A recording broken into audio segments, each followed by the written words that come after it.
Champions লিগে একের পর এক নাটকীয় ম্যাচ। কোন ম্যাচ আপনাদের পছন্দ হয়েছে বেশি, কোন ম্যাচ নিয়ে আমরা নাকি কম কথা বলারও শঙ্কা রয়েছে, এমনও নাকি আশঙ্কা কয়েকজন পোষণ করেছেন, এর সবকিছু নিয়ে আমরা কথা বলবো Bashundhara kings presents the football show এর অ্যাট টাইম। শরীফুল, কেমন আছেন? ভালো আছি। খাওয়া দাওয়া কেমন করেছেন সকালবেলায় নাবিল খান? বেশ ভালো করেছি। আচ্ছা, আমি ওই দিন আপনার একটা কন্টেন্ট আমি দেখছিলাম একটা পডকাস্টে, ওখানে আপনি শুরুই করলেন এটা আমি সিগনেচার হয়ে গেছে, তাই না? যে সকালে কি খেয়েছেন, এটা আমি আগের রাতে কি খেয়েছেন। ডেইলি স্টারের পডকাস্টে ওয়ার্ল্ড কাপের প্রিভিউতে সাব্বির ভাইকে জিজ্ঞেস করেছি। এটা একটা it should be a signature, যে কারণ একটা দিনের শুরুর মিল যদি ভালো না হয় তাহলে তো আপনার দিনটা খারাপ থেকে যায়। সো এটা একটা খুব স্ট্যান্ডার্ড, যে কেমন আছেন, ভালো আছেন, কি খেয়েছেন সকালে। কালকে রাতে কি ঢাকায় বসে কোনো কান্নার আওয়াজ টাওয়াজ পাইছেন? ঢাকায় বসে কার কান্নার আওয়াজ? ওই ছাদ বন্ধ এই টাইপের কোনো কান্নার আওয়াজ টাওয়াজ পাইছেন? বন্ধ কান্নার আওয়াজ তো আমি পাইছি, কিন্তু যারা কানছে তাদের তো আওয়াজ পাওয়ার কথাটা, তারা তো কানতেই আছে।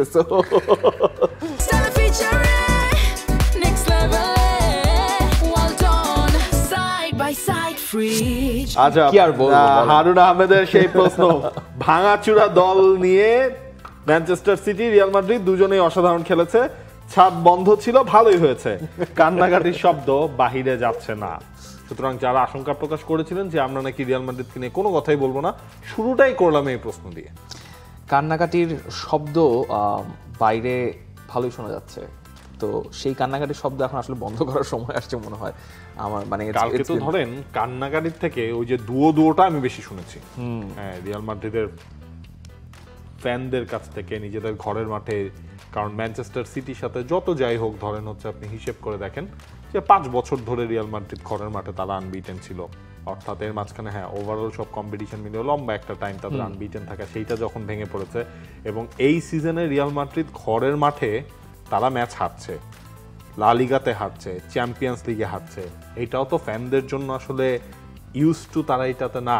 শেষ 2 সিজন ধরে রিয়াল মাদ্রিদের জন্য মনে হচ্ছে ঘরের মাঠে সান্তিয়াগো বের্নাবেউ তাদের জন্যই 90 মিনিটটা অনেক লম্বা, রাইট? তো এটা কাটানোর আসলে রিয়াল মাদ্রিদ এর জায়গা থেকে চিন্তা করলে রিয়াল মাদ্রিদের খুব দ্রুত না কাটালে মানে কান্নাকাটি বাইরে সব জায়গাতেই শোনা যাবে, নু ক্যাম্পেও শোনা যাবে, সব জায়গায়। সো রিয়াল মাদ্রিদের ভক্তরা এবং রিয়াল মাদ্রিদের সমর্থকরা এটা ঠিকঠাক করার ব্যাপার রয়েছে আপনাদের। আরমান হাসানের প্রশ্ন একই এরকমই, রিয়াল মাদ্রিদ কি এই সিজনে ট্রফি ছাড়া কাটাবে কিনা? আমরা কি আমাদের প্রেডিকশনটা চেঞ্জ করব? আমি করছি না। রিয়াল মাদ্রিদের উপর আমার এখনো মানে খুবই নিউট্রাল একটা জায়গা থেকে আমার মনে হচ্ছে এখনো Real Madrid still has a chance. মানে ওই যে আমরা মেইন শোতে আপনার বলছিলাম না যে রিয়াল মাদ্রিদের ধরেন শুরুটা লা লিগায় এবং চ্যাম্পিয়ন্স লিগে এত ভালো হয়েছিল, হয়তো আপনার ম্যাচ দেখে, খেলা দেখে হয়তো আপনার পছন্দ হয়নি, কিন্তু পয়েন্ট কিন্তু তারা হচ্ছে আপনার ঝুলিতে ভরে ফেলেছিল। সে কারণে দেখেন চ্যাম্পিয়ন্স লিগে তারা এই সিজন 2টা ম্যাচ হারলো, তারপরও হচ্ছে আপনি টপ 8-এই এখনো রিয়াল মাদ্রিদকে দেখছেন। লা লিগায় ওরা পয়েন্ট ড্রপ করছে, তারপরও আপনি হচ্ছে গিয়ে বার্সেলোনার পরপরেই 4 পয়েন্টের ডিফারেন্সকে রিয়াল মাদ্রিদকে পাচ্ছেন। সুতরাং আমার মনে হয় হচ্ছে কি আপনার এই ব্যাড প্যাচটা কেটে উঠতে পারলে রিয়াল মাদ্রিদের পক্ষে সম্ভব। আমার তো যতটুকু মনে পড়ে গত সিজনের ডর্টমুন্ডের ম্যাচটা, যেখানে রিয়াল মাদ্রিদ 2-0 গোলে পিছায় গেল, তারপর 5-2 গোলে একটা এমফ্যাটিক কামব্যাক, এই ম্যাচটার পর না রিয়াল মাদ্রিদ নাই। মানে আপনি একটু ভাইবা দেখেন যে রিয়াল মাদ্রিদ এরপর শীর্ষস্থানে উঠছে কি বলে গত বছরের লিগে, তারপর তো যখন হারালো এরপর তো আর টপ স্পটে উঠতে পারলো না। এই বছর শুরুটা করলো তারা হচ্ছে একদম শীর্ষস্থানে থেকে, খুবই কনসিস্টেন্ট পারফরমেন্স। এখন রিয়াল মাদ্রিদের ইস্যুটা আসলে বের হয়ে আসতেছে। অনেকেই বলেন যে কার্লো আনচেলত্তি আসলে একজন ম্যানেজার ছিলেন, তিনি মাঠে কোনো ট্যাকটিক্স ইউজ করতেন না। এখন তো আপনি বুঝতে পারছেন যে আগের পার্থক্য এবং এখনকার সময়ের বিচারটা আপনি করা সম্ভব, কারণ ইটস অল ট্যাকটিক্স। শাবি আলোনসো অনেক মেটিকুলাসলি জিনিসগুলো ম্যানেজ করার চেষ্টা করেন, কিন্তু তারপরও ইটস নট ওয়ার্কিং। তার মানে সমস্যাগুলো অন্য জায়গায় আছে। It's not just শাবি Alonso, it's not just Carlo Ancelotti. Real মাদ্রিদের প্রবলেম আসলে অনেক ভেতরে, গভীরে। এখানে ইগোর সমস্যা আছে, এখানে দর্শকদের এক্সপেকটেশনের ব্যাপার আছে, আবার ফ্লোরেন্তিনো পেরেজের মতো একজন মানুষ আছেন যিনি সাফল্য না আসলে কান্নার শব্দ পার্মানেন্টলি বন্ধ করবেন, যারা এর কারণে দায়বদ্ধ তাদেরকে কাঁদিয়ে ছাড়বেন। সো রিয়াল মাদ্রিদের অনেক সমস্যা, অনেক সমস্যা রিয়াল মাদ্রিদের। কায়েস তার প্রশ্ন, রড্রিগো ম্যান সিটিকে পেলেই চলে ওঠে, মানে এইটা নিয়ে তিনি আমাদের কাছে জানতে চেয়েছেন। এটা কিন্তু একটা আপনার বেশ ভালো জিনিস মেনশন করেছেন যে রড্রিগোর ক্ষেত্রে আমরা কি দেখি যে 10টা ম্যাচ তিনি খেললেন, 5টা গোল 2টা অ্যাসিস্ট। ইনফ্যাক্ট আপনার পেপ গার্দিওলা তো রড্রিগোকে চানও কিন্তু সবসময় তার দলে রড্রিগোর মতো একটা উইঙ্গার থাকুক।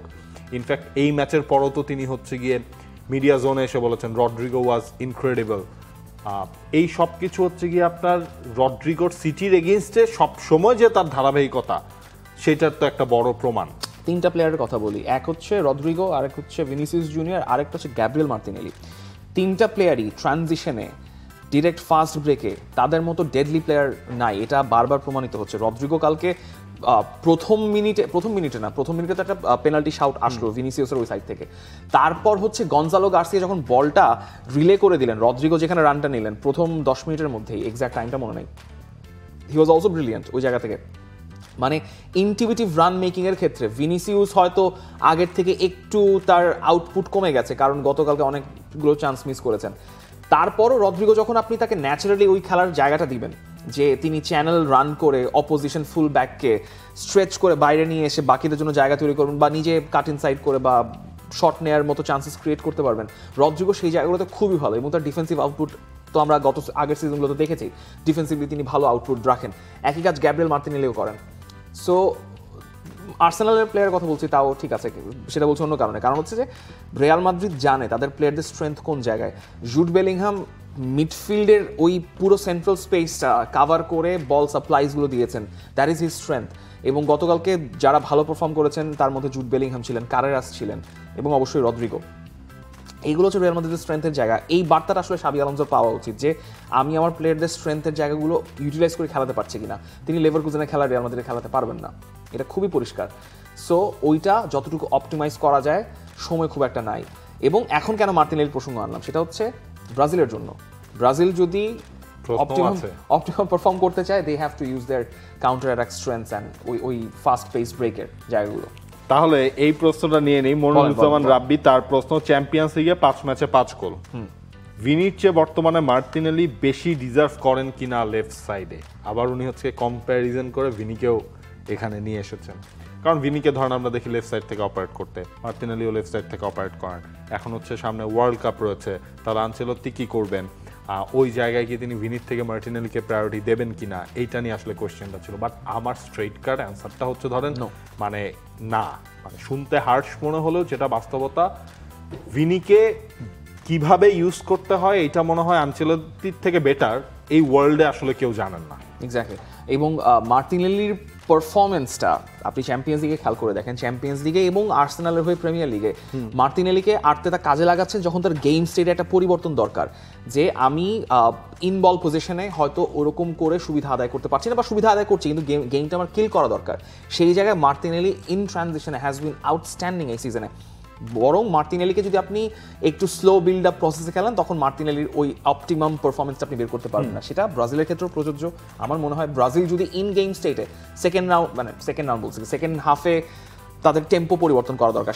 দেখলেন আনচেলত্তি যদি দেখেন যে তার গেমের টেম্পো পরিবর্তন করা দরকার, ভিনিসিয়াসকে উঠিয়ে দিনে বা ভিনিসিয়াসকে সেন্ট্রালি খেলিয়ে তিনি মার্তিনেলিকে ইন্ট্রোডিউস করতেই পারবেন। ধরেন এই জায়গায় আনচেলত্তির একটা প্লাস পয়েন্ট হবে, তিনি যদি কখনো ভিনিসিয়াসকে চেঞ্জও করাতে চান, মার্তিনেলি যে ফর্মটা এই সিজনে ইনজুরি থেকে ফেরার পর তিনি ধরে রেখেছেন, ওইটা হচ্ছে তাকে একটা সাপোর্ট দেবেন যে না, ভিনিকে আমি সরিয়ে দিচ্ছি, আমি হচ্ছে গিয়ে অলমোস্ট সেম একটা আউটপুটেই পাবো, এমন একটা ফুটবলার আমার কাছে আছে, এমন একটা ফর্ম লাস্ট সিজনের এমন একটা ফর্ম ধরে এসে সে ওয়ার্ল্ড কাপ খেলতে যাচ্ছে। তো ওইটা তো একটা কোচের জন্য আরো বাড়তি শক্তি। এখানে কম্প্যারিজনে না যে আমরা মনে হয় একসাথে দুইজনকে রাখলে যে টার্গেট একটাই, একসাথে আমরা দুইজনকে রেখে এগিয়ে যাই। কোনো কোনো ম্যাচে উনি 60 মিনিট 70 মিনিটস পর্যন্ত খেলে, মানে ভিনির এখনো ধরেন ব্রাজিল টিমের রিপ্লেসমেন্ট আমি আসলে এখনো দেখি না। সেখানে রিপ্লেসমেন্টের কোনো সুযোগ এখনো আসেনি, মনে হয় না ওয়ার্ল্ড কাপের আগেও আসবে। রিয়াল মাদ্রিদ এবং ব্রাজিল রিলেটেড লাস্ট প্রশ্ন আমার কাছে, সেটা হচ্ছে জিসানের প্রশ্ন। Today's game reflected that player should not have more power than a coach. Why Vini is in the position of number 9 in mid-game of second half? Who planned that decision? I do not think it was Xavi. Players making their own decisions in mid-game. I think Xavi need bit more power from authority to control few players. What do you think? আমি মনে করি মাঠের খেলাটা প্লেয়াররা খেলেন। আপনি সব মানে মাঠের ওইখান থেকে পেপ গার্দিওলা এরকম করে করে যে ক্লিপটা বাইর হয়েছে, পেপ গার্দিওলা করতেই পারেন, তার সঙ্গে প্লেয়ারদের ল্যাঙ্গুয়েজের সিস্টেমটাই ওইটা। কিন্তু মাঠে তো ডিসিশন মেকিংটা প্লেয়াররাই করেন, তাদেরকে একটা প্রিমেডিয়েটেড সিদ্ধান্ত দেওয়া হয় যে তুমি স্পেসিফিকলি ওই টাইমে ওই জোনে থাকবা, ওই সিচুয়েশনে ওই জোনে থাকবা। আমার কাছে মনে হয়েছে ভিনিসিয়াস জুনিয়র সেন্ট্রালি অপারেট করছিলেন, কারণ গনজালো গার্সিয়া সেকেন্ড হাফের শুরুর দিকে গনজালো গার্সিয়া পুরো টাইমিং হচ্ছে আপনার কাইন্ড অফ একটু ফলস নাইন বা একটু ভেকেট করে খেলার চেষ্টা করছিলেন যেন দুজন পেনেট্রেট করতে পারেন। সেক্ষেত্রে চেঞ্জ করার জন্য, প্রেসিং স্কিমে চেঞ্জ করার জন্য ভিনিসিয়াস খেলছিলেন। ভিনিসিয়াস তো আসলে সবসময় কখনো ইয়াতে খেলবেনও না, সেন্ট্রাল পজিশনে খেলবেনও না, সেটা গেমের উপর ডিপেন্ড করে করবে। আমার মনে হয় না প্লেয়ার অবশ্যই সিদ্ধান্ত নিতে পারেন। কার্লো আনচেলত্তির সময় তো প্লেয়াররা ভালো করছে because they took their own decisions. এখন শাভি আলোনসোর ট্যাকটিক্স নিয়ে আপনারা চিৎকার চেঁচামেচি করেন, এখন যদি প্লেয়াররা ডিসিশন নেয়, হোয়াটস দ্য প্রবলেম? পরের প্রশ্ন যেটা, এইটাও আসলে এখনের একটা বার্নিং কোয়েশ্চেন। মোখুরশেও তার প্রশ্ন, ম্যান সিটির বিপক্ষে হারের পর আলোনসোর চেয়ার নড়ে গেছে কিনা? আমার কাছে মনে হয় না আলোনসোকে এখনই রিয়াল মাদ্রিদ স্যাক করার মতো কোনো ডিসিশন নেবে। এবং ফুটবলাররা আসলে যেভাবে, যেটা আমরা শুনছিলাম কয়েক রাউন্ড আগেই তো আপনার, যে ভিনিসিয়াসের এই ঘটনাটার পর স্পেশালি ফুটবলাররা নাকি খুশি না আলোনসো যেভাবে কন্ট্রোল করছে, সেটা তাদের এই ফ্রিডমটা কেড়ে নিচ্ছে, মাঠে তাদের ইন্ডিপেন্ডেন্সিটা কেড়ে নিচ্ছে। কিন্তু আপনি গতকালকে, মানে এটাই আসলে অবাক হয়েছে আমরা, গতকালকে ম্যাচের পর রিয়াল মাদ্রিদের যতগুলো ফুটবলারকে মিক্সড জোনে বিভিন্ন জায়গায় ধরা হয়েছে, সবার কিন্তু আসলে একটাই কথা, মানে তারা ওইখানে কোচকে আসলে শত্রু বানাচ্ছেন না বা কোচকে আরেকটা পক্ষ বানাচ্ছেন না, তারা কোচকে সাথে নিয়েই আসলে এই লড়াইটায় তারা লড়তে যাচ্ছেন। সুতরাং আমার মনে হয় এই মেসেজগুলোও যদি রিয়াল মাদ্রিদের বোর্ড, যদিও হচ্ছে কি আপনার ফ্লোরেন্তিনো পেরেজ অন্য জিনিস, উনি কি ভাবছেন এটা আসলে উনিই বলতে পারবেন ভালো, আমার মনে হয় না এখনই সেই ডিসিশনটা নেবে।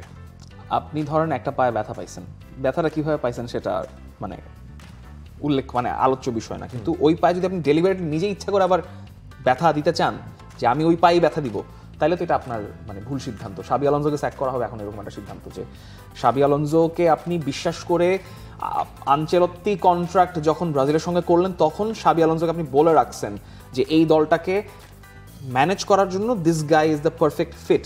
আপনি তাকে সময় দেন। মিকেল আর্তেতা, আপনার মনে আছে 2020 সালে 7টা ম্যাচ হারলেন টানা, সেই মিকেল আর্তেতা এখন কি করতেছেন? এবং মিকেল আর্তেতার সঙ্গে স্টাইলিস্টিক্যালি না হলেও অনেক দিক থেকে Xabi Alonso is the closest one. Mikel Arteta 6.5 বছর আর্সেনালে পেয়ে আসছেন, আপনি কি শাবি আলোনসোকে রিয়াল মাদ্রিদে অন্তত আপনি তো 6 মাসও তো দিচ্ছেন না এখন যে অবস্থা হচ্ছে। এবং মানে যখনই এরকম মিডিয়াতে গুঞ্জন উঠে যে শাবি আলোনসোর চাকরি হুমকির মুখে পড়ে যাচ্ছে, এটা তো ভাই কিছুটা হলেও মিডিয়া ফ্যাব্রিকেটেড কিছুটা ক্যাম্পেইন। কারণ শাবি আলোনসো মিডিয়া ব্যান করে দিছে, কিছু কিছু জায়গায় মিডিয়া অ্যাক্সেস ব্যান করে দিছে। শাবি আলোনসো এজেন্টদেরকে ট্রেনিংয়ে ঢুকতে দেয় না, যে তোমরা ট্রেনিং অ্যাক্সেস পাবা না, তোমরা যে 2-2.5 ঘন্টা আগে প্লেইং 11 পেয়ে যাও সেটা তোমাদের অ্যাক্সেস দেওয়া হবে না। শাবি আলোনসোর এগেইনস্টে একটা ক্যাম্পেইন চলছে, এটা বোঝাই গেছে। এবং যে ধরনের সিনিয়র প্লেয়াররা, ধরেন Thibaut Courtois, Kylian Mbappe, Jude বেলিংহামকে ধরা যায় এইখানে, এইরকম মানে জুড বেলিংহাম তো অবশ্যই senior player in terms of তার যে স্ট্যাচার রিয়াল মাদ্রিদে রয়েছে, তারা শাবি আলোনসোকে ব্যাকআপ দিচ্ছেন। এখন শাবি আলোনসোকে আপনি স্যাক করলেন, এই প্লেয়ারদের মোরালকে আপনি ঠিক করতে পারবেন? সেটা এবং এটা তো ধরেন হচ্ছে মানে একদিক থেকে খুব বাজে একটা এক্সাম্পল আসলে হয়ে যাবে, মানে রিয়াল মাদ্রিদের মতো ক্লাবে।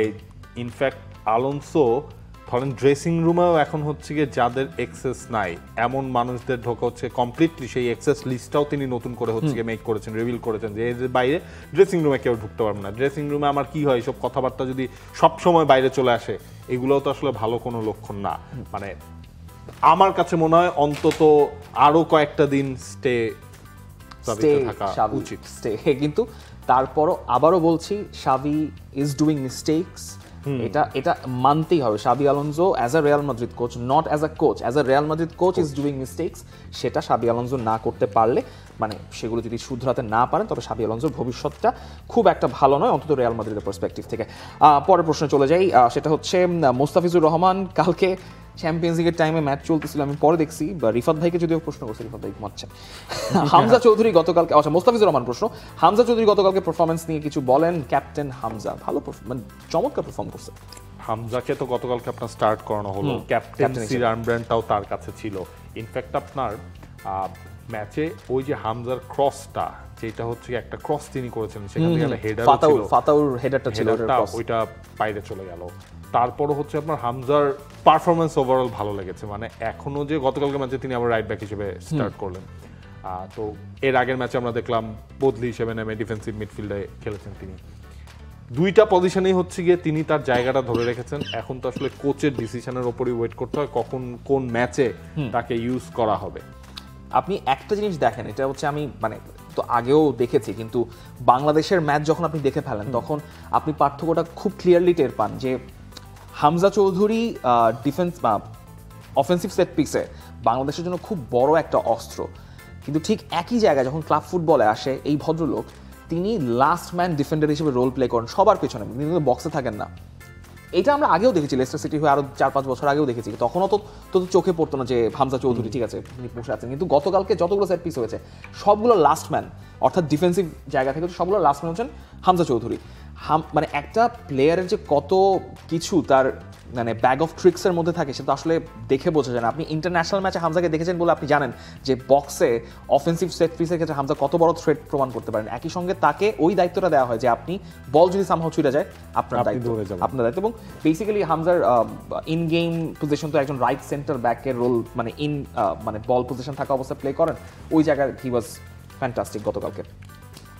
আচ্ছা, তাবিন আহমেদ তার প্রশ্ন, মেসি কলকাতা না এসে বাংলাদেশে যদি আসতো তাহলে এখানের আমেজ কি রকম হতো?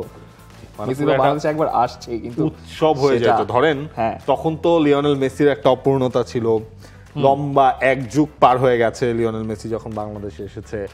এখন তো ধরেন বাংলাদেশের ফুটবলে ক্রেজটা আরো বেড়েছে। ইনফ্যাক্ট আর্জেন্টিনা বিশ্বকাপ চ্যাম্পিয়ন হয়েছে, কোপা জিতছে, লিওনেল মেসি এখন তার ক্যারিয়ারের অলমোস্ট লাস্ট স্টেজে আছেন। মানে পুরো একটা উৎসবের নগরীতে পরিণত হতো ঢাকা। ইনফ্যাক্ট আপনার ধরেন মেসি যদি ন্যাশনাল স্টেডিয়ামে খেলতো আরো একবারের মতো, এইটা হচ্ছে আপনার এই টিকিট মানে কোথায় গেলে আপনি পাইতেন এই টিকিটের জন্য ধরেন মারামারি কাটাকাটি কোনো এমন কিছু নাই যেটা হইতো না। একটা বিশেষ কাজের জন্য আমি হচ্ছে পুরনো ফুটেজ ঘাটছিলাম 2011-তে মেসি যখন আসছেন, এএফপির ফুটেজ। ও মাই গুডনেস, মানে চোখে মুখে মানে আমি মেসির রিফ্লেকশন দেখতে পাচ্ছি। মানে ন্যাশনাল স্টেডিয়ামে যখন সবাই প্র্যাকটিস দেখতে গেছিল, মানে সাংবাদিকরা, ফটোগ্রাফাররা একজন আরেকজনের উপর পড়ে যাচ্ছেন কখন বেস্ট ফ্রেমটা তুলবেন। আপনি জাস্ট এখন এটা 2025 সালের প্রেক্ষাপটে চিন্তা করেন, এখন তো মনে করেন ট্রিপল হয়ে গেছে সেই চ্যালেঞ্জটা। ওই জিনিসটা মানে একটা ন্যাশনাল ইমার্জেন্সি, ন্যাশনাল ছুটিও ঘোষণা করতে হবে, ইমার্জেন্সিও ঘোষণা করতে হবে যে একটা সাইজমিক ইভেন্ট হতে যাচ্ছে এখানে। এবং কলকাতা, মুম্বাই যেখানে যেখানেই যাবেন, এটা আসলে তাদের ভাগ্য ভালো যে মেসি। ইনফ্যাক্ট ধরেন মেসিকে আনার এই প্রসেসে বাংলাদেশের সাথেও সেই আয়োজক যারা রয়েছেন তারা যোগাযোগ করেছিলেন, কিন্তু হিউজ একটা টাকার আসলে ব্যাপার রয়েছে এখানে মেসিকে আনতে গেলে। তো ওইটার আসলে নিশ্চয়তাটা ওই আয়োজকরা পান নাই। তাহলে হয়তো আপনার ইন্ডিয়ার সাথে বাংলাদেশ পার্টটাও এক হয়ে যেত, একটা হাফ দিন হয়তো মেসি এসে পা রেখে যেতেন। দিন শেষে এটাও বাস্তব। কত বছরের মিড থেকেই মানে আমাদের দেশের ফিনান্সিয়াল মানে বাইরে যারা হচ্ছে বড় বড় আপনার স্পন্সর করে তারাও তো অনেক ক্ষেত্রে আসলে হাত গুটিয়ে নিয়েছে। সেই কারণে আপনি চাইলেই এখন হচ্ছে কোনো একটা ইভেন্ট নামিয়ে আপনি কয়েক কোটি টাকার স্পন্সর আপনি পেয়ে যাবেন। এবং মানে মেসিকে আনতে গেলে আসলে কোটিটাও যে কত কোটিতে যেত সেটা আসলে বাস্তবতার খাতিরে অনেকটা। এখন একটা তিতা কথা বলি, সেটা হচ্ছে লিওনেল মেসিকে আনাটা অবশ্যই একটা দুর্দান্ত উপলক্ষ হতো বাংলাদেশের জন্য। বাংলাদেশের ফুটবলে ভালো কিছু কাজ হচ্ছে। আমরা গতকালকেও একটা 10 বছর লেন্দি একটা ডিল দেখলাম, বিএসআরএম যুক্ত হচ্ছে বাংলাদেশের ফুটবলের সঙ্গে। কিন্তু একই সঙ্গে এই যে লিগের ম্যাচগুলো যেরকম ভাবে এগোচ্ছে, মোহামেডানের বেতন নিয়ে এখনো কোনো ক্লিয়ারেন্সের ব্যাপার আসে নাই। ওই যে উপরের দিকটা আপনি যতই সুসজ্জিত করেন না কেন, আপনার ব্যাকবোনটা যদি ঠিক না থাকে না, ফুটবল কালচারটা যদি আপনি ঠিক না করতে পারেন, আপনার সবকিছুই আসলে মনে হবে যে একটা অর্নামেন্টেশন। এই জিনিসগুলো আসলে ক্ষণিকের হয়ে যাবে তখন। ধরেন ইনস্ট্যান্ট আমরা হয়তো সেলিব্রেট করতে পারবো, বাট ফিউচার লং রানে এইটা আসলে ওই সাস্টেনেবিলিটিটা ওই জায়গায় থাকবে না। এটা একটা মেজর পয়েন্ট। সুতরাং যতই আপনার ওপরে আপনি যত যা কিছুই পান, এই যে স্পন্সররা আসছে তাদেরকে নিয়ে যদি আপনি প্রপারলি এখন ওই বিল্ডিং এর পিলারটা তৈরি করতে ফেলতে পারেন, এরপর আপনি হচ্ছে বিল্ডিং অটো আপনার 8 তলা 10 তলা 12 তলা 15 তলা করে ফেলতে পারবেন। কিন্তু আপনার যদি পিলারই ঠিকঠাক না থাকে, ওই বেস ফাউন্ডেশনটা, তখন আসলে কাজ হবে না। প্রসেসটা শুরু হয়েছে, মানে মনে করা যাচ্ছে, আশা করি দেখা যাক, হয়তো পরের বছর আমরা এটার রিফ্লেকশন নিয়ে আমরা হয়তো একটু গলা চড়িয়ে কথা বলতে পারবো বা একটু হয়তো প্রশংসা করে কথা বলতে পারবো। বাট আপাতত আশার বাণী শোনালেও অতটাও আশা নিয়ে কথা বলতে পারছি না, but still the process has started, so let's hope for the best. মেসিকে আপনি দুপুরে পুরান ঢাকায় কই নিয়ে যেতেন বলেন তো, যদি মেসি বাংলাদেশে আসতো? পুরান ঢাকাতেই? হ্যাঁ, মানে দুপুরে question খাওয়াইতে, এটাই? মানে কথা হচ্ছে ফাহিম গেমারের প্রশ্ন, দুপুরের খাবারের জন্য পুরান ঢাকার কোন খাবারটা বেছে নিতেন? ধরেন মেসি আসছে অ্যান্ড আমাদের দায়িত্ব দেওয়া হয়েছে মেসিকে পুরান ঢাকার খাবার খাওয়াইতে হবে, কোনটা খাওয়াইতেন? এই বিরিয়ানি, কাচ্চি বিরিয়ানি। কোন কাচ্চি বিরিয়ানি? নাম বলে তো ভাই ব্র্যান্ডিং হয়ে যাবে। আমি তেহারি মাস্ট, ঠিক আছে, সরিষার তেলের তেহারি। একদম। নারিন্দার দিকে আছে অনেকগুলো ভালো ভালো দোকান আছে, ওখানে তো ইয়ার পোলাও টোলাও আছে, কিন্তু আমি খুব সুন্দর একটা মানে একটা বেকারি আছে, বেকারির নামটা আমি ভুলে গেছি, ওইখানে একটা ভালো তেহারি দোকান আছে, ওইখানে আমি খাওয়াইতাম। খুবই ছিমছাম ছোট একটা জায়গা, তো Messi would have loved it. 2 দিন হয়তো কিছু করতে পরে কি হইতো এটা জানা যায় না। কিন্তু তেহারিটা খুব ভালো হইতো, সরিষার তেলের তেহারিটা। আমি তেহারি বেছে নিতাম, সরিষার তেলের তেহারি দুপুরের জন্য। একটু ছোট ছোট করে আলু থাকবে, গোল আলু উপর দেওয়া থাকবে, মাংসের লেয়ারটা নিচে, আপনি আপনার মতো করে বেছে বেছে খাবেন, একটু মাংস নেবেন, একটু আলু, সাথে একটু বোরহানি থাকবে। দারুণ ব্যাপার। আচ্ছা, দারুণ ব্যাপারের মধ্যেও গতকালকে একটা ঘটনা ঘটেছে দেশের ফুটবলে, সেটা নিয়ে অনেকের মন খারাপ হয়েছে, অনেকে নিজেদের আক্ষেপের কথাগুলো লিখছিলেন, বলছিলেন। যদিও রাতের বেলা ফুটবলাররা দারুণ একটা গেস্টার তারা প্রদর্শন করেছে। নাজমুস সাকিব রাহি তার প্রশ্ন, মহসিন ভাই কেন 2 কোটি টাকা পুরস্কারের অংশ থেকে বাদ পড়লো? এগুলো কি হয় ভাই বাফুফেতে? আচ্ছা, আমিও অ্যাড করে দিই এইচ.এন. তালহার প্রশ্ন। তিনি মোহাম্মদ মুহসিনকে চিনতেন না আগে থেকে, না চেনাটাই স্বাভাবিক। আলটিমেটলি ওই মোমেন্টটা যখন বাংলাদেশ জিতে গেল, মহসিন ভাই যেভাবে পড়ে গেলেন টি স্পোর্টসের ফ্রেমে, তাকে দেখা গেল, মানে it's a historic scene. In fact যদি বাইরের কোনো দেশে হতো, ধরেন ম্যানচেস্টার ইউনাইটেড যেবার ইউরোপা লিগে ওই ম্যাচটা জিতলো সেমিফাইনালে, এই যে ছেলেটার ছবি ভেসে উঠলো, বা লিডস ইউনাইটেডের ওই ফ্যানটা যে এবার রেলিগেটেড হয়ে গেল, ওই ছেলেটাকে পরে হচ্ছে যখন লিডস আগেরবার প্রমোশন পেয়ে আসে তখন মাঠে নিয়ে আসা হয়েছিল, যদি প্রপার করা হতো তবে মহসিন ভাইকে তখনই ফিচার করা হতো পরবর্তী দিন, কিন্তু সেটা হয় নাই। স্বাভাবিক, তাকে চেনার কথা নেই। ভারত ম্যাচের পর তাকে বাংলাদেশের ফুটবলে তার অবদান বুঝতে পারা গেছে, জাতীয় দলে তার অবদান অনস্বীকার্য। তাহলে কেন তাকে এবং বাকি স্টাফ সহ 5 ফুটবলারকে পুরস্কৃত করা হলো না? সেই 5 জনও দিনের পর দিন ক্যাম্প করেছেন মোস্তাফিজদের সঙ্গে, তারাও টিম বিল্ড আপে অবদান রেখেছে, নাকি মানে সবাই ভাবে ফুটবল শুধু 11 জনের খেলা? না। আচ্ছা, এইখানে একটা জিনিস ক্লিয়ার করি, মহসিন ভাই কে, এটা অনেকেই হয়তো বা হঠাৎ করে দেখছেন, দেখার পর সেই জিনিসটা জানার আগ্রহ তৈরি হচ্ছে। মহসিন ভাই হচ্ছে গিয়ে টিম অ্যাটেন্ডেন্ট বা হচ্ছে আপনার টিম বয় হিসেবে বাংলাদেশের ফুটবলে উনি প্রায় আপনার 30 বছরের ওপর থেকে উনি এই দলটার সাথে আছেন। বাংলাদেশের আপনার যখন যেখানে টিম খেলতে যায়, যখন দেশের মাটিতে খেলা হয়, সবকিছুর ধরেন মাঠের সবকিছু ফুটবলারদের মহসিন ভাই এইটা লাগবে, ওইটা লাগবে, মহসিন ভাই এই জিনিসটা দাও, এই সবকিছু আসলে মহসিন ভাই নিজেই করে থাকেন। সব বিদেশি কোচের সাথে তিনি কাজ করেন। ঘটনা যেটা হয়েছে, যুব ক্রীড়া মন্ত্রণালয় ওই ম্যাচের পর উপদেষ্টা তিনি বলেছিলেন যে 2 কোটি টাকা বোনাস দেওয়া হচ্ছে বাংলাদেশ দলকে। এরপর হচ্ছে কি আপনার বাংলাদেশ ফুটবল ফেডারেশন থেকে ওই পুরো ক্যাম্পটার মধ্যে যারা ছিলেন 40 জনের একটা তালিকা দেয়া হয়েছিল। সেই তালিকা থেকে 30 জনকে হচ্ছে কি আপনার বোনাসটা দেয়া হয়েছে।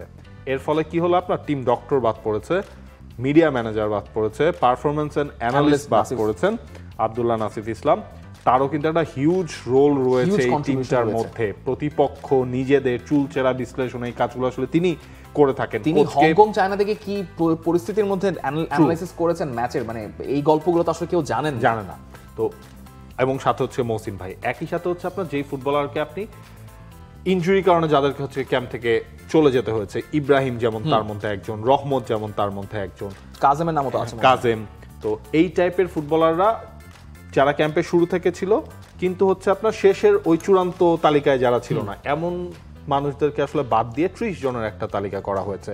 এখানে আসলে ফুটবল ফেডারেশনের দায় নাই, হ্যাঁ, কারণ তাদের কাছে চাওয়া হয়েছিল কারা এই ট্যুরের সাথে ছিল, তারা 40 জনের নাম দিয়েছে, বিএফএফ যেটা ক্লেম করছে। আর অন্যদিকে তো আপনার বাংলাদেশে যেহেতু হচ্ছে কি এটা হচ্ছে কি আপনার কোনো অফিসিয়াল নীতিমালা নাই, হ্যাঁ, তো এই জায়গায় মন্ত্রণালয় মনে করেছে যে তাদেরকে দিলেই আমাদের হবে। মন্ত্রণালয় হয়তো আগের থেকে হয়তো যোগাযোগও করে নেই, আই এম নট শিওর। যোগাযোগ করলে যদি বাফুফে ওইটা না দিয়ে থাকে যে মহসিনকে ওইখানে রাখতে হবে, তাহলে হচ্ছে বাফুফের এইটা দায়। তবে ফুটবলার এরপর যেটা করেছেন সেটা দারুণ পছন্দ হচ্ছে সবার, বাকি সবাই মিলে যেই ফান্ডটা পেয়েছেন সেটা থেকে ডিস্ট্রিবিউট করে দেওয়া হচ্ছে। আমি অল্প করে একটু অ্যাড করি এখানে, আপনার যদি মনে হয় এই ইয়াতে ওপিনিয়নে ভুল আছে অবশ্যই বলবেন। সেটা হচ্ছে যে এই জেস্চারটা অবশ্যই খুবই স্বাভাবিক, সবার কাছেই অনেক ভালো মনে হবে, কিন্তু এই ব্যাপারটা এই জেস্টার পর্যন্ত আসার তো কথা ছিল না। হ্যাঁ, কারণ মনে আছে আমি আর রিফাত মাসুদ কিন্তু এটা নিয়ে কথা বলছেন যে বোনাস কালচার থেকে বাংলাদেশে বেরিয়ে আসতে হবে। এটা অবশ্যই বাংলাদেশের যাদের দেওয়া হচ্ছে, স্পেশালি মোরসালিনরা যে সময় বোনাসটা পেয়েছেন তার আগেই তিনি একটা সাক্ষাৎকার দিয়েছিলেন প্রথম আলোতে, বলেছিলেন যে তার অনেক সমস্যা গেছে, একজন লোকাল ফুটবলার হিসেবে তার যে বেতনাদি পাওয়ার কথা সেরকম সুযোগ সুবিধা তিনি পান না। অবশ্যই বোনাসটা তার জন্য একটা বাড়তি একটা অবশ্যই কাজে দেবে, কিন্তু তারপর আপনার স্ট্রাকচারটা এমনই করতে হবে যে বোনাসটা আপনি দেবেন কিন্তু কেউ হয়তো জানবেন না, সেটা বাফুফে থেকে হোক বা লিগগুলো থেকে দেওয়া হোক। এবং ওই যে আবার বললাম, লিগটাকে আপনার ফোকাস করা দরকার। ঠিক আছে, আপনি বোনাস দিয়েছেন, it's fine, it's a good gesture from ওখান থেকে, কিন্তু এই যে নামগুলো বাদ পড়লো, এটাকে আপনার একটা মানে অযথা কথাগুলো হলো না। ডেফিনেটলি এই জিনিসটা তো হচ্ছে আপনার বাড়তি এই সমালোচনাগুলো সৃষ্টি হলো। হ্যান্ডেল করা গেলে আগেই করলে বেটার। মানে এমনভাবে আমরা আসলে পুরো আমাদের সিস্টেমটাই এমন হয়ে গেছে, আমরা না মানে দায় সারাভাবে অনেক কাজ আমরা করে ফেলি, যেইটার রিফ্লেক্টটা পড়ে যখন হচ্ছে আপনি মেজর কোনো একটা কিছু আসলে বাদ পড়ে যান, যে এই দলের ওই বাকি মেম্বার বাকি ফুটবলারদেরকে ছাড়া যখন সেই বোনাসটা দেওয়া হয়, বোনাসটা ডিস্ট্রিবিউট করা হয়, সেটা হলে তো এই ধরনের কথাবার্তা আসলে উঠবেই। তবে দিন শেষে ধরেন এই ফুটবলাররা মহসিন ভাইয়ের কাছে কত আপন। মহসিন ভাইকে ধরেন তারা নিজেরা টাকা তুলে বিভিন্ন সময় অনেক কিছু কিনে দেন। ধরেন আমরা কি করি, আমাদের বাবা মাকে বিভিন্ন সময় বিভিন্ন কিছু কিনে দিই। ফুটবলারদের কাছে মহসিন ভাই হচ্ছে গিয়ে তা, মানে বাবা মা সবকিছুই হচ্ছে গিয়ে তা। যিনি হামজা চৌধুরী কিছুদিন আগে এসেছেন বাংলাদেশে হয়ে, তিনি গিয়ে জড়ায় ধরছেন মহসিন ভাইকে ওই ইয়ার পর, সেলিব্রেশনের পর। মহসিন ভাই, রাশেদ ভাই তো লিখেছেন যে অনেক অপরচুনিটি ছিল, তিনি চাইলে সংসদ ভবনেও কাজ করতে পারতেন, তিনি চাইলে ডেভ ওয়াটমনের সঙ্গে কাজ করতে পারতেন ক্রিকেটে। তিনি সব কিছু ছেড়ে ছুড়ে তিনি ফুটবলে থেকে গেছেন। এবং মহসিন ভাই is Bangladesh football. Bangladesh football is not just Hamza Chowdhury, Jamal Bhuiyan and the rest of the people. Mohsin ভাই ইজ জামাল। আপনাকে একটা ঘটনা বলি, এটা আমার নিজের ঘটনা। সালটা ছিল 2018, এশিয়ান গেমসের আগে বাংলাদেশ দল গিয়েছিল সাউথ কোরিয়ায়। সাউথ কোরিয়ায় বাংলাদেশ টিমের ক্যাম্প চলছিল। লি ক্যাং বাংলাদেশের কোচ ছিলেন, তিনিও কোরিয়ান। তিনি আপনার সোল থেকে যেখানে ক্যাম্পটা চলছিল মকপোতে, সেটা প্রায় 450 কিলোমিটার দূরে। তিনি হচ্ছে গিয়ে বাংলাদেশ টিম এসেছে জেনে তিনি হচ্ছে গিয়ে ওই ক্যাম্পে এসেছেন। তো আমি তখন মানে দেখা গেছে আমিও ওই ট্যুরে গিয়েছিলাম। যাওয়ার পর সকালবেলা নাস্তা টাস্তা করা হয়েছে, এরপর হচ্ছে আমি ক্যাম্পের রিপোর্টিং এর জন্য গেছি। তখন বাংলাদেশের কোচ ছিলেন জেমিডে। তো ক্যাং আসলেন, এসে না তিনি সবার কাছে সবার প্রথম প্রশ্ন তার যে মহসিন কই। লিটারেলি আমি রাশেদ ভাইয়ের লেখায় পড়ছিলাম যে জর্জ কোটানকে একসময় জিজ্ঞেস করা হয়েছিল, তখন তিনিও বলেছিলেন যে আমার শুধু মহসিন থাকলেই চলবে। তো লি ক্যাং মানে মহসিন ভাইকে পেয়ে যে কি খুশিটা তিনি হয়েছেন, অনেকক্ষণ দুজন কথা বললেন। তখন আমি লি ক্যাং এর সাথে জিজ্ঞেস করলাম, তখন তিনি বলছেন যে এই মহসিনের ডেডিকেশন ফুটবল নিয়ে, মানে আমি তখন যেটা দেখে গিয়েছিলাম, লি ক্যাং তখন আপনার হচ্ছে পুরো ট্রেনিংটা বাংলাদেশে দেখছিলেন। এরপর শেষ করে তিনি বলছিলেন যে এখনো দেখে হচ্ছে ওই মহসিন ফুটবলের জন্য তার দিন রাত 24 ঘন্টা দেওয়ার মতো জায়গাতেই আছে। এক্স্যাক্টলি, হতাশার গল্পটা ছেড়ে আই হোপ এই ব্যাপারটা তো সলভ হয়েই যাবে, কিন্তু আমাদের অনেক কিছু শেখার আছে এই পুরো ব্যাপারটা থেকে। ট্রু। প্রশ্ন আছে হচ্ছে আলিফ হাসান WI9JS, যাক তার নামটা পড়তে পারছি, চশমার দরকার হয় নাই। ভাই আপনাদের ইউসিএল প্রেডিকশনে আপনারা 3 জন থাকলেও তৌসিফ ভাইটাকে রাখেন না কেন? আমরা শোতে বলেছি যে আমাদের রাউন্ড অফ 16 থেকে ওয়াইল্ড কার্ড এন্ট্রিতে তৌসিফ তো ঢুকবেনই, সাথে অনেকগুলো নিয়মের পরিবর্তন কিছু। এটা নিয়ে আমরা একটা গোল বৈঠক করব, আমরা একটা বৈঠক করে নতুন করে সেটাকে সেট আপ করব। আপনার কি আমাকে কোনো গিফট, আচ্ছা যদিও 2 রাউন্ড এখনো বাকি আছে, হ্যাঁ নতুন নিয়ম করার আগে কি একটা দফা করে আপনি কি চান বলেন নাবিল খান, বলে ফেলেন। কোনো একটা ভাই গিফট কি ভাই চাইতে হয় কিনা, চাইতে হয় নাকি? চাইতে হয় না, বাট স্টিল যেহেতু আমরা এই পুরো ব্যাপারটা এই গোল টেবিল বৈঠকে ছেড়ে ফেলছি, আপনি বলেন, অথবা আপনারা জানাতে পারেন যে নাবিল খানকে আমরা কি দিতে পারি। আচ্ছা শুধু নাবিল খান না, ধরেন হচ্ছে যে একটা রিয়াল মাদ্রিদ কামব্যাক করতে পারে না, তাতে কি হয়েছে? যদি শরীফুল হক বা রিফাত মাসুদ তারা কামব্যাক করে শীর্ষে উঠে যায়, তখন তারা আসলে কি পাবে? আপনাকে একটা ছাদ খোলা সান্তিয়াগো বেরনাবিউর মাঠে ঢুকলেও দেওয়া যাইতে পারে, বাট না, আপনারা প্লিজ জানাতে পারেন যে নাবিল খান যদি টপ, নাবিল খান না মানে যে কেউ, যিনি প্রথম হবেন কি দেওয়া যেতে পারে সেটা একটু জানাতে পারেন আমাদেরকে, ভালো হয়। নেক্সট প্রশ্ন, আপনার প্রশ্ন শেষ নাকি? না, আচ্ছা আরেকটা একটু বিস্তারিত প্রশ্ন, তাহলে শেষের দিকে ঝামেলা হবে না। সেটা হচ্ছে রবিউল ইসলাম হিরনের প্রশ্ন, সালাহকে নিয়ে থিওরি অরি এবং জেইমির মন্তব্য কিভাবে দেখছেন আপনারা? জেইমি ক্যারাগার একটু বেশি বাড়াবাড়ি করে ফেলছেন আমার কাছে মনে হয়েছে, মানে অত বিস্তারিত যাচ্ছি না, একটু বেশি বাড়াবাড়ি হয়েছে। মানে এবং একটা অ্যান্টি সালা ক্যাম্পেইন চলতেছে, Exactly. একটা অ্যান্টি সালা ক্যাম্পেইন চলতেছে, যেটা সালা একদমই ডিজার্ভ করেন না। সালা কি একটু কম কথা বলতে পারতেন? অবশ্যই, যেটা থিওরি অরি বলেছেন যে পাবলিকালি এত বম্বাস্টিক কথাবার্তা বলার দরকার ছিল না। ট্রু। তো বাট ওয়েন রুনি, জেমি ক্যারাঘার, তাদের আসলে কথাগুলো ধরেন ট্রু, তারাও হচ্ছে যা বলেছেন ঠিক বলেছেন, একদিক থেকে, কিন্তু হচ্ছে কথা বলা আপনি কিভাবে সেটা ডেলিভার করছেন, বা আমি আপনাকে বকা দিলেও বকা দেওয়ার তো একটা ধরন আছে, তো ওই জিনিসটা আমার মনে হয় একটু টু এক্সট্রিম হয়ে গেছে জেমি ক্যারাঘারের ক্ষেত্রে। এবং অনেকে তো এখন হচ্ছে আপনার জেমি ক্যারাঘারও তার লাইফে কি কি করেছেন, হ্যাঁ, কোন জায়গায় তিনিও হচ্ছে ওয়ার্স্ট সার্ভিসটা দিয়েছেন, এইসব আসলে এখন টেনে আসছেন। থিওরি অরি যথেষ্ট কম্পোজড ওয়েতে হ্যাঁ, এই জায়গায় অরির কথাটা আসলে পারফেক্টলি নিতে হবে। কম্পোজড তিনি ওয়েতে কথা বলছেন, বাস্তবতাটাও বুঝিয়েছেন সালাকে, সালার কোন জায়গায় ভুল হয়েছে সেটা নিয়েও কথা বলেছেন, সবকিছু ওইটাকেই মানে এবং আইডিওলজিক্যাল কমেন্টস ধরা যায়। নিজে কোন জায়গায় ভুল করেছিলেন সেটার রিফ্লেকশনটা তিনি করতে পেরেছেন, কারণ তিনি অ্যাজ এ কোচ, তিনি তো আপনার এমএলএস এ কোচিং করিয়েছেন, তিনি ফ্রান্স আন্ডার 23 টিমই তো খেলা হলো লাস্টে, সেই টিমের কোচিং করানোর এক্সপিরিয়েন্স তার আছে। সো হি নোজ যে একজন কোচ কিভাবে প্লেয়ারকে ম্যানেজ করেন, এবং তিনি being one of the best players of his এরা, তিনি জানেন ফ্রাস্ট্রেশনগুলো কোনগুলো জায়গা থেকে আসে একটা কোচ, একটা প্লেয়ারের, যেটা তিনি পেপ গুয়ার্দিওলার সঙ্গে বা আর্সেন ওয়েঙ্গারের সঙ্গে শেয়ার করেছেন। কিন্তু টিম ফার্স্ট, যে কোনো কিছু চাইতে, not the coach, not the player, not even Cristiano Ronaldo, not Lionel Messi over Argentina, আর এখন তিনি যে দলে খেলছেন, দ্য টিম কামস ফার্স্ট। টিমটাকে সার্ভ করার জন্য, সেভ করার জন্য যা যা করা দরকার করবেন। অবশ্যই আপনার ফ্রাস্ট্রেশনটা ম্যাটার করে, তারপরও মানে অ্যান্টি সালা ক্যাম্পেইন ইজ নট অ্যাকসেপ্টেবল। কাউসার হামজা, তার প্রশ্ন, সালা নতুন ক্লাবে চলে যাবেন কিনা? এইটা না আমার মনে হচ্ছে আসলেই যে এই শীতকালীন দলবদল, যেটা উইন্টার ট্রান্সফার, আমরা হয়তো উইন্টার ট্রান্সফারেই দেখব। আমার ধারণা যে সালা লিভারপুল ছাড়তে যাচ্ছেন।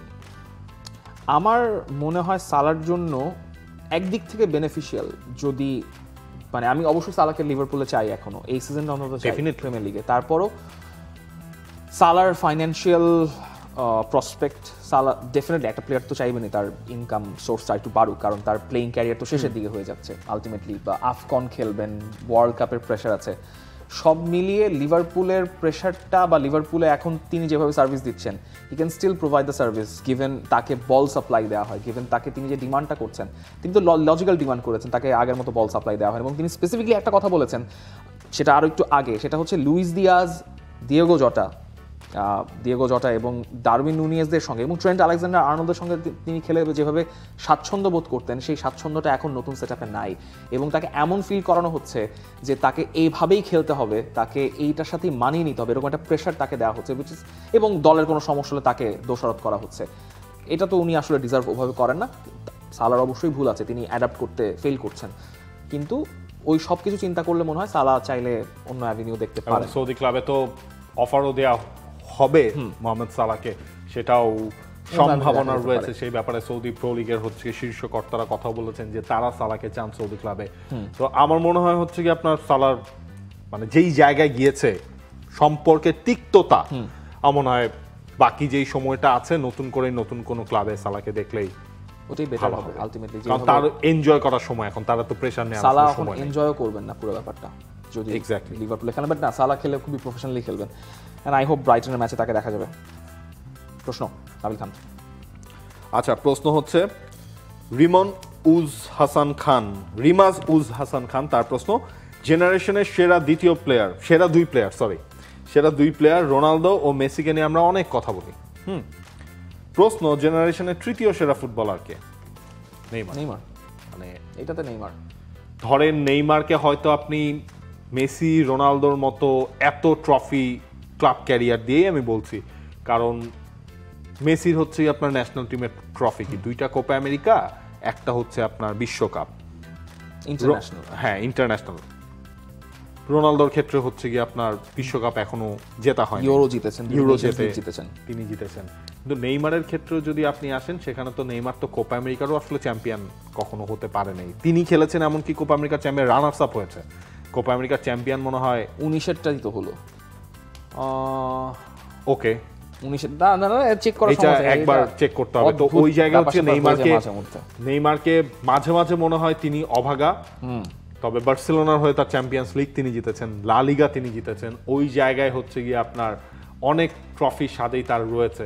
তবে এবং যে আক্ষেপের জায়গা কনফেডারেশন বললে কাপও তো জিতেছেন ওই যে আগে যেটা ছিল 2013 2013 সালে কনফেডারেশন ও, কাপ না, জিতেছেন ব্রাজিলের হয়ে।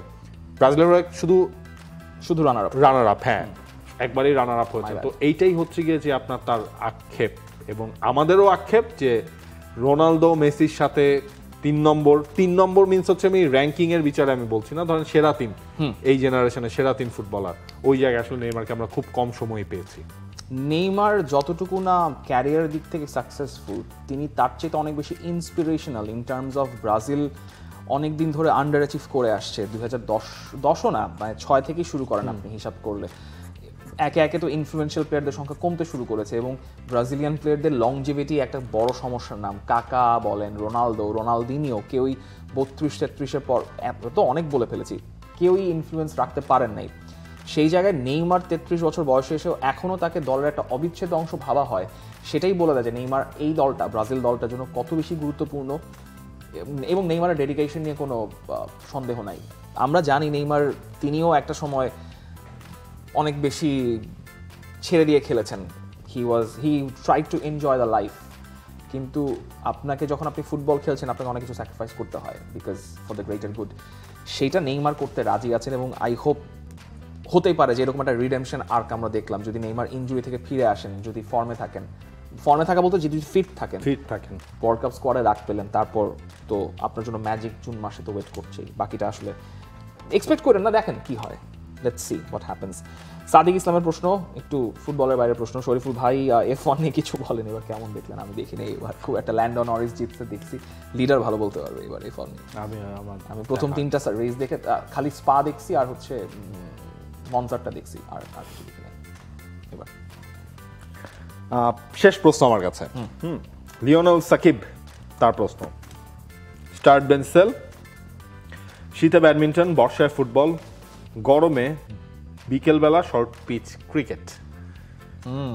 এটা একটু টাফ কল আমার জন্য, অনেক টাফ কল। আচ্ছা, সেটা হচ্ছে যে আপনার শীতে ব্যাডমিন্টনটা আমার কাছে স্টার্ট। এটা একটা আমেজ আছে, এটার জন্য আপনি ওয়েট করবেন, অ্যান্টিসিপেট করবেন যে আচ্ছা শীতকাল আসতেছে, ওই কোট কাটবো, তারপর হচ্ছে টাকা তুলে চাঁদা তুলে পুরা কোট গুছায় টুছায়, শীতে ধরেন 2 রাউন্ড ম্যাচ হলো, তারপর একটু পিঠা খাইতে যাবো, বাইরে পিঠা আগে তো অত বসতো না, কিন্তু এখন তো চাইলেই, এখন তো সারা বছরই ঢাকা শহরে পিঠা পাওয়া যায়, শীতের সময় এটা খেতে মজা লাগে, ওইটা আলাদা। আমার কাছে শীতে ব্যাডমিন্টনটা হচ্ছে কি আপনার স্টার্ট, এটার আলাদা একটা মজা আছে। ধরেন এটা কি যে ছোটবেলায় কি হতো, রাতের বেলা তো হচ্ছে গিয়ে ব্যাডমিন্টন খেলা যেত না, ঠিক আছে, তখন হচ্ছে বড় ভাইরা খেলতো, এটা দেখে আমার মেজাজ পুরা তাওড়া হয়ে থাকতো। হ্যাঁ, বিকালবেলা ব্যাডমিন্টন খেলতে হতো। ব্যাডমিন্টন ভাই খেলাটাই হচ্ছে রাতের জন্য, ঠিক আছে, রাতে ফ্লাড লাইট জ্বলবে, লাইট জ্বলবে, হ্যাঁ, ওইটার মধ্যে এই খেলাটার মজা অন্যরকম। এটা স্টার্ট। শর্ট পিচ ক্রিকেট নিয়ে আসলে আবার হিউজ মেমোরি লাইফে। হ্যাঁ, ছোটবেলায় আমরা প্রচুর শর্ট পিচ ক্রিকেট খেলতাম, কারণ ঢাকা শহরে তো আপনার মাঠের এমনিতেই একটা অভাব ছিল। তো ওই জায়গায় দেখা গেছে বিকেলবেলা মানেই আমরা হচ্ছে আপনার শর্ট পিচ ক্রিকেট খেলতাম। ধরেন হচ্ছে জাস্ট একটা রোড, যা সবাই আসলে করে থাকেন, ওয়ালে লাগলে হচ্ছে আপনার এই পর্যন্ত, ওয়ালে লাগলে ডিরেক্ট লাগলে আউট, এর পরেরটা হচ্ছে গিয়ে নাই। তো এইভাবে খেলে বড় হয়েছি, বড় একটা সময় সেখানেই গেছে। তো আমার কাছে এটা হচ্ছে হিউজ মেমোরির আমার ছোটবেলার। আমার কাছে শর্ট পিচ ক্রিকেট হচ্ছে আপনার বেঞ্চ, আর বর্ষায় ফুটবলটা আসলে সেল, কারণ এক ফুটবল খেলি না অনেকদিন হয়ে গেছে। আর ছোটবেলায় যে আপনার বৃষ্টিতে ফুটবল খেলেছি কম, ওই মেমোরিগুলো এখনো মাথায় আছে, কিন্তু আপনার ওইটা হচ্ছে আমার একটু যে কাদা টাদা গায়ের মধ্যে লেগে গেলে বাসায় গেলে তো আবার একটু বকা ছকা এবং এগুলোর বেড়া ঝাল পড়তে হতো। কিন্তু আমি আপনাকে একটা মজার কাহিনী বলি, সেটা হচ্ছে ক্লাস 6-এ থাকতে আমার প্রথম কোট কাটার একটা মানে বলতে পারেন সামর্থ্য অর্জন করছি আমরা স্কুলের ফ্রেন্ডরা। সো স্কুলের ফ্রেন্ডরা নিয়ে আমরা একটা জায়গায় কোট কাটতে গেলাম, কোট কাটা শেষ, দাগ টাগ সব টেনে ফেলছি, পরের দিন ওখানে পাইলিং শুরু হয়েছে। মানে এটা কি ফাঁকা জায়গা ছিল, আপনারা না জেনে হচ্ছে কি, না জেনে কোট কাটা শুরু করেছে, পরের দিন ওখান থেকে পাইলিং শুরু। আমাদের মাথায় হারানো, কি করলাম এটা, মানে তখন তো ওই কোট কাটার টাকা জোগাড় করা, সবকিছু করা অনেক, মানে নেট কেনা, বাল্ব কেনা, নেট বাল্ব তো থাকতো, কিন্তু আপনি একটা জায়গা চুজ করে ওখানে কোট কাটলেন, খুব ইয়াটিয়া করে ওখানে যে পরের দিন পাইলিং শুরু হয়েছে। ফাইনালি হচ্ছে আমরা এসএসসি পরীক্ষার পর হচ্ছে কোর্ট কেটে খেলার ওই যে প্রপার যোগ্যতা সামর্থ্য অর্জন করতে পেরেছিলাম, ওটাই লাস্ট বার ছিল, এরপর আর কখনো এরকম রেগুলার খেলা হয়নি। সো বাট শীতকালে ব্যাডমিন্টন অ্যাবসলিউটলি যে ধরনের মানে ওই যে বললাম যে অ্যান্টিসিপেশন ছিল এবং যে মেমোরিগুলো মনে আছে, আমার মনে আছে একবার র্যালি করতে করতে প্রায় মানে 14-15 ব্যাক অন ফুট করতে করতে 1.5 ঘন্টা পরে ম্যাচটা শেষ হয়েছে। এরকম একটা গ্রুয়েলিং একটা ম্যাচ খেলছি না, নাদাল আর ইয়ার মতো, ফেদারার এরকম হচ্ছে র্যালি করার মতো, যদিও ডিফারেন্ট থিং। বাট শীতকালে ব্যাডমিন্টন স্টার্ট আমার জন্য বর্ষাকালের ফুটবল বেঞ্চ, কারণ হচ্ছে এরকম সেম মেমোরিজ অনেক বেশি। আর শর্ট পিচ ক্রিকেট না, চোখ বন্ধ করলে দেখতে পারো যে এটা খেলছে ওটা, মানে ছিল প্রচুর ছিল। ইনফ্যাক্ট আমরা এই অফিসেই যেই পরিমাণ শর্ট পিচ ক্রিকেট খেলেছি সেটা আপনারা কল্পনা করতে পারবেন। এটা নিয়ে আমাদের টুর্নামেন্ট হয়েছে, প্রাইজ মানি ছিল, যদিও এখন আর খেলা হয় না, এখন একদমই খেলা হয় না। তো এই শর্ট পিচ ক্রিকেট আমার কাছে অন্য আবেগের জায়গা। আচ্ছা, একটা কঠিন প্রশ্ন দিয়ে শেষ করি। আচ্ছা, সেটা হচ্ছে Nure Alam, J to J, start bench sell, Karl Lennart, Estevao, Mastantuono. আচ্ছা, স্টার্ট বেনসেল, সেল হচ্ছে মাসান্তোনো, ঠিক আছে? Sell Mastantuono. আমি এই সিজনের পারফরমেন্স করেই আমি বলছি। আচ্ছা, ঠিক আছে। আমার কাছে স্টার্ট হচ্ছে কি আপনার কার্ল লেনার্ট। হ্যাঁ, আমার কাছে স্টার্ট কার্ল লেনার্ট। মানে দেখেন, আতায় পাতায় কোথাও তার হদিস ছিল না। চ্যাম্পিয়ন্স লিগে আসলেন, বুন্দেস লিগায় আসলেন, যখনই সুযোগ পেলেন ওই তার ফ্লেয়ারগুলো দেখালেন। চ্যাম্পিয়ন্স লিগে তিনি হচ্ছে গোল করলেন। এস্তেভাও তো আছেই, এস্তেভাওকে নিয়ে তো ধরেন ক্লাব ওয়ার্ল্ড কাপ থেকেই হচ্ছে গিয়ে সেই আলোচনাটা শুরু হইল। আমার কাছে মনে হচ্ছে এই সিজনের বেস্ট ইয়াংস্টারও যদি হচ্ছে যেটা পাওয়া যাচ্ছে এই হিসাব করেন, কার্ল লেনার্ট হচ্ছে সবার উপরে থাকে। তার মানে এস্তেভাও বেঞ্চ, মাসান্তোনো সেলফ। এই তিনজনের মধ্যে আমার সবচেয়ে ফেভারিট প্লেয়ার হচ্ছে কার্ল লেনার্ট। মানে আমি তার ম্যাচ দেখলাম কয়টা, 5 থেকে 6টা প্রপারলি, বা আরো কম হতে পারে স্ট্যাটিস্টিক্যালি হিসাব করলে। কিন্তু কার্ল লেনার্ট এই তিনজনের মধ্যে একজন ambipedal player. He can play with his left foot, মানে তিনজনই তো লেফট ফুটেড প্লেয়ার, কিন্তু রাইট ফুটে তার কাজ। আইনট্রাক্ট ফ্রাঙ্কফুটের হয়ে তার কিছু ক্লিপস দেখছি মাঝখানে, শায়েক হয়তো শেয়ার করছিল মাঝখানে। দুর্দান্ত, মানে অদ্ভুত রকমের একটা প্লেয়ার। এরকম স্কিলফুল প্লেয়ারওয়ালা প্লেয়ার কিন্তু সবসময় আসে না। এবং অ্যাজ এ নাম্বার 10 কিন্তু কার্ল লেনার্ট আমার বেঞ্চে থাকবে। এস্তেভাও স্টার্টে, বিকজ এস্তেভাও নিজের পোটেনশিয়ালটা যেরকম নিয়ে আসছিলেন পালমেইরাস থেকে একদম প্রপারলি ফুলফিল করছেন। আমার এখনও বার্সেলোনার সঙ্গে ওই গোলটা চোখে লেগে আছে, উইকার রাইট ফুট দিয়ে গোল স্কোর করলেন। এবং এস্তেভাও এরকম খেলতে পারে, যদিও এখন চেলসির অবস্থা একটু আবার ডাউন টার্নের দিকে যাচ্ছে। জানি না এস্তেভাওকে কীভাবে, ওইটাই বলছিলাম যে এনজো মার্সকে আসলে কীভাবে কাজে লাগাবেন এস্তেভাওকে, ওটার উপর অনেক কিছু ডিপেন্ড করে। But still Estevao starts, Mastantuono sell, কারণ হচ্ছে Mastantuono Real Madrid right side অবশ্যই he makes it better in some senses. যদি মাসান্তোনো ফিউচার রিয়াল মাদ্রিদ, অবশ্যই কিন্তু তার এখনো আনট্যাপড পটেনশিয়াল অনেক কিছুই বাকি আছে, মানে তার ফুল খেলাটা আমরা এখনো দেখি নাই। সো এই জন্য মাসান্তোনোকে আমরা আরেকটা জিনিস হচ্ছে মিলিয়ে নেন, ঠিক আছে? আর স্বজনপ্রীতি কিন্তু অনেক সময় অনেক জায়গায় হয়, ঠিক আছে? যেমন না হওয়ার এক্সাম্পল যদি আপনারা দেখেন মাসান্তোনো আমার কাছে সেল, হওয়ার এক্সাম্পল যদি দেখেন এস্তেভাও স্টার্ট। কোথায় কি হলো এবার হচ্ছে আপনারা মিলিয়ে নেন। এখানে এই অঙ্ক মিলাইতে যায় না, মিলাইতে পারবেন না। Thank you everyone. For more updates, subscribe to our YouTube channel and click on the bell icon. Follow us on Facebook and Instagram. Download T-Sports app to enjoy exciting games and highlights.